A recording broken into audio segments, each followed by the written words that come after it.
Well, if you're not ready, we're filming anyway. You need to wipe off your glasses. My glasses are fine! Believe it or not, I'm not entirely stupid. I mean, I'm a lot, like, the stupid is definitely there. Put this in the intro, I don't even care anymore. Okay. I don't care anymore. Do you know what you're gonna say?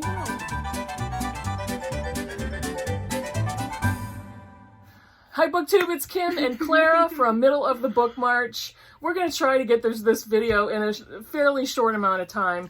But this is a book haul from both of us. We went book shopping last weekend. The other one? I don't know. As we typically do. And we both got a lot of books. Her way more than me. I think I'm hauling 6 today. And in honor of Nonfiction November, the majority of mine are nonfiction, and I know that some of hers are. Yeah, some of Clara's are too. The first one is a short story collection called Hotel of the Saints by Ursula Heggie. She wrote Stones from the River, which I really liked. And this is, it centers on the perspectives of lovers and loners, eccentrics and artists, children and parents. A musician tries to protect her daughter from loving a blind man. A seminary student yearns for the certainty of fate that belongs to him as a boy, and a woman transcends her embarrassment for her first love, who has tripled in size. So this is it's a really slim, short collection, but sounds really good, and I think I found this at a local Goodwill for $1. My second nonfiction, now that was my only fiction collection of stories, the rest are nonfiction. This one is An Unquiet Mind by K. Redfield Jamison. I'm going to try not to block Claire's head. This one, K. Redfield Jamison is a academic professor. She's a professor of psychiatry at the Johns Hopkins University School of Medicine. Academic, doctor, author. This is a book called A Memoir of Moods and Madness is the subtitle. And she was diagnosed as, at the time, what was called manic depressive illness, but which is now known as bipolar disorder. And it, it was for anyone who's diagnosed with any type of mental illness, it's a process. And so she details her experiences with diagnoses, with her illness, with her living with the disorder. And it's fascinating. I read pieces of it a while ago to write a paper. And it's fascinating from a psychiatrist's perspective. This one has, I think, been all over BookTube. This is Midnight in Chernobyl by Adam Higginbotham. And this details Chernobyl and the events that happened in Chernobyl, the history. In the morning of April 26 of 1986, reactor number 4 of the Chernobyl atomic energy station exploded, triggering history's worst nuclear accident. Yeah. This book was published last year in 2019 and has gotten amazing reviews, and found it on the discount table.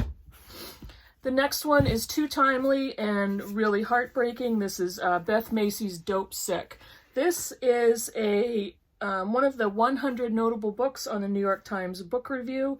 The subtitle is Dealers, Doctors, and the Drug Company That Addicted America. And since this was published, the drug company that manufactured OxyContin, I think, has had to pay, I believe, billions in dollars in fines. And the family-owned business, the family that owned the company, I believe, is either teetering on the edge of bankruptcy or their company is going out of business. So, opioid crisis in our country. Just as a side note, I live in New Hampshire, and New Hampshire is one of the hardest hits in the country. I also live in a town that's extremely hard hit from opioids and other addictions. And from everything. My next one is a memoir called The Rules Do Not Apply by Ariel Levy. I currently finished a book by Ariel Levy, Female Chauvinist Pigs, and this is a memoir that was recently published. I believe this was published in 2017. Very quickly, she was 38 years old. She was a New Yorker writer. She left for a reporting trip to Mongolia in 2012. She was pregnant, married, and financially secure and successful on her own terms. A month later, none of that was true. That sounds incredibly interesting, and that would be a great memoir. Again, this one was all over BookTube last year. It is The Feather Thief by Kirk Wallace Johnson, detailing a true crime of what's called the natural history heist of the century, about a man who stole feathers from a museum to make fishing flies. Really? What? What? Can't you buy feathers in bulk for like $1 a bag or something like that? You'll probably read about it in the book, Mom. Yeah, I will. I'll probably get the solution in the book. And the last one, I have had my eye on this book for months and months online, and finally found it in hardcover, which I prefer, on the bargain table. And this is The Cadaver King and the Country Dentist by Radley Balco and Tucker Carrington. Check out that cover. Hearse riding along. I think is that lightning? And the subtitle is A True Story of Injustice in the American South. After 2 3-year-old girls were raped and murdered in rural Mississippi, law enforcement pursued and convicted 2 innocent men, Kennedy Brewer and Levon Brooks. Together they spent a combined 30 years in prison before finally being exonerated in 2008. Meanwhile, the real killer remained free.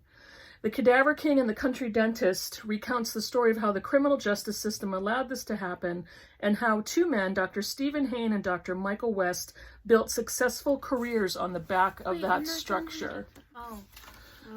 So those are the 6 books that I hauled this past weekend, and now we're going to go to Clara.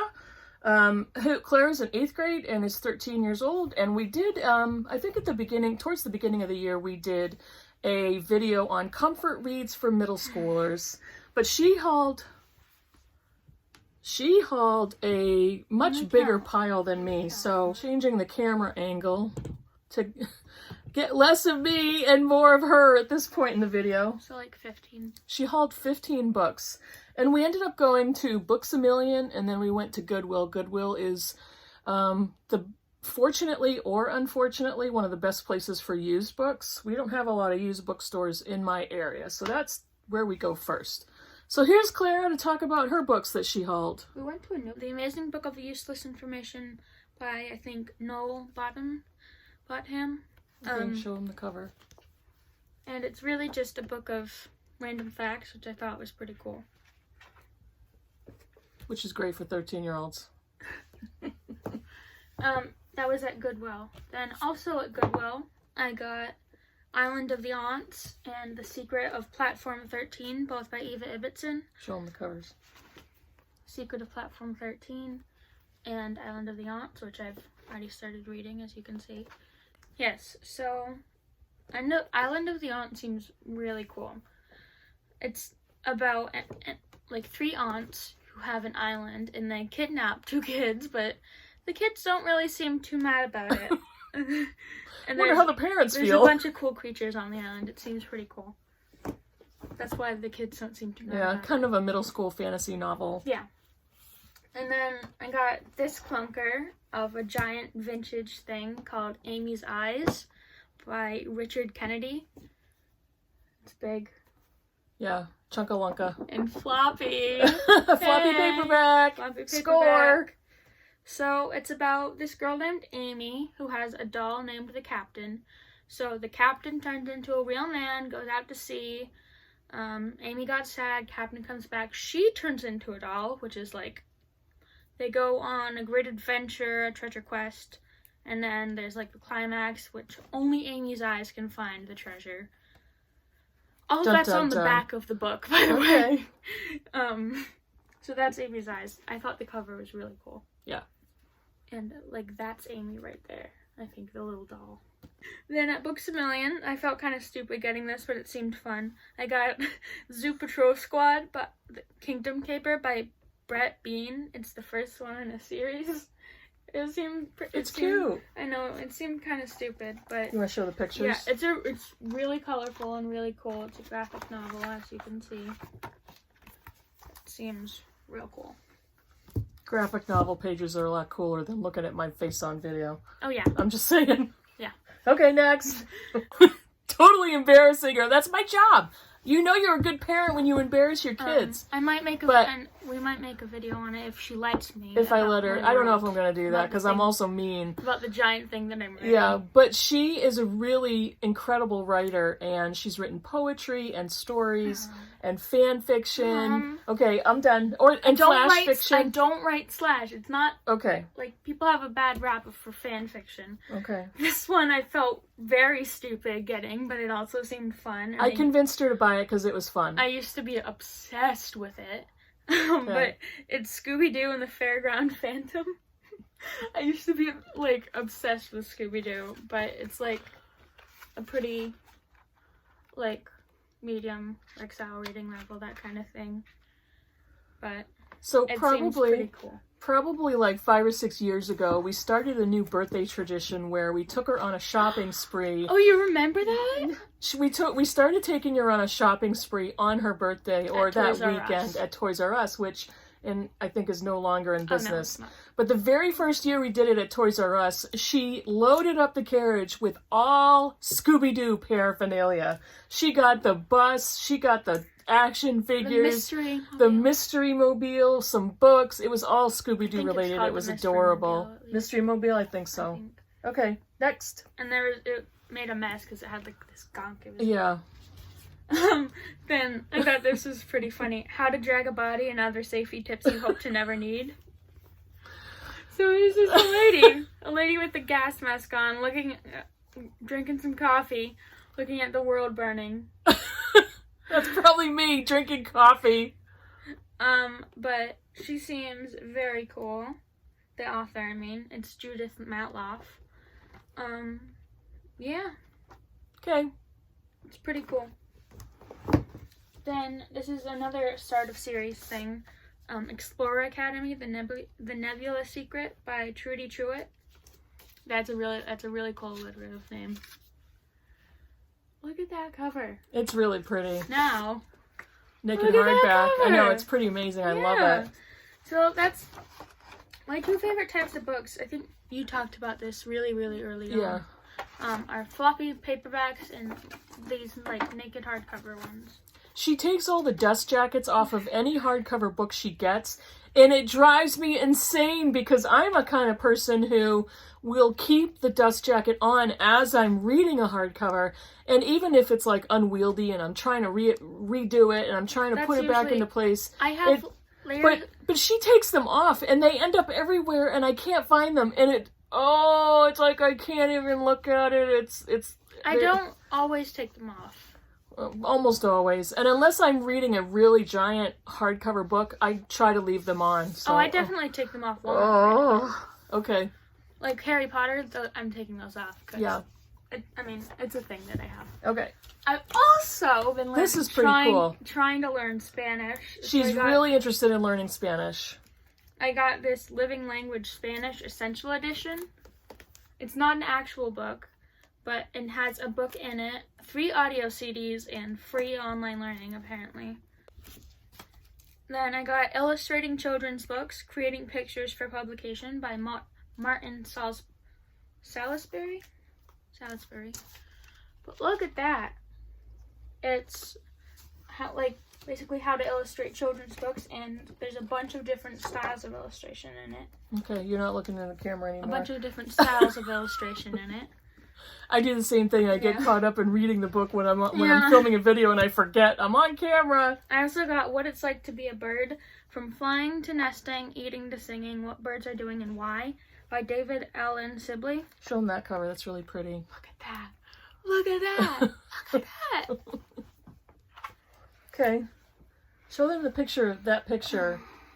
Clara, show them the illustration. She's too busy smelling the book. That's a really pretty illustration. That's even better. Show them that one. No, put that. Yeah. Like this. Here, cover my head. Yeah. Okay. But it kind of reminded me of one of my favorite books. There was a zoology thing, but that's a different story. Okay. And the last one, Alfred Hitchcock's Sinister Spies. It's a book. But it's super old. That's alright. Old. We like old books. Yeah, and smells old, looks old. Old books smell or new books smell?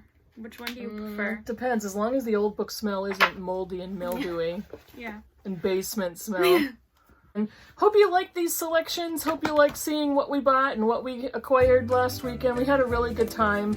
And, you know, let me know if any of these look good, if you've read any of them already. Let me know, and I'll ask Clara if you want any middle schooler recommendations. She's got plenty. So this is the end. Can I open this? I don't have outro. So anyway, now I know what an outro is. Wait, you didn't know what an outro was before? I figured it out. Thanks for watching, everybody, and I'll see you in the next video. Bye!